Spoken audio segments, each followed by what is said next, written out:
अस्सलामुअलैकुम वरहमतुल्लाहि वबरकातुहू। दोस्तों, ये ग्रैंड फोर्स कंपनी का एक आस पावर पंप है और ये अभी हम लोग मुमताज़ मियाँ चन्नू पंजाब के लिए उसका ऑर्डर है। ये उसके लिए अभी ये वीडियो बना रहे हैं ख़ास तौर पर, और ये अभी आपको दिखाते हैं, चेक करते हैं कि ये इसका प्रेशर कैसा है और ये किस तरह काम करता है।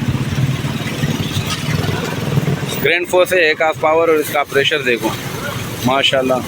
ये आराम से तीसरे या चौथे माले तक ऊपर पानी चढ़ाएगा प्रेशर के साथ। ये आप देख सकते हैं, हमने यहाँ पर इसको पौने की लाइन लगाई है और 1 इंच सेक्शन है इसका। 1 बाय 1 सेक्शन है, लेकिन हमने पौने का लगाया। दुआओं में याद रखिएगा। अल्लाह हाफ़िज़।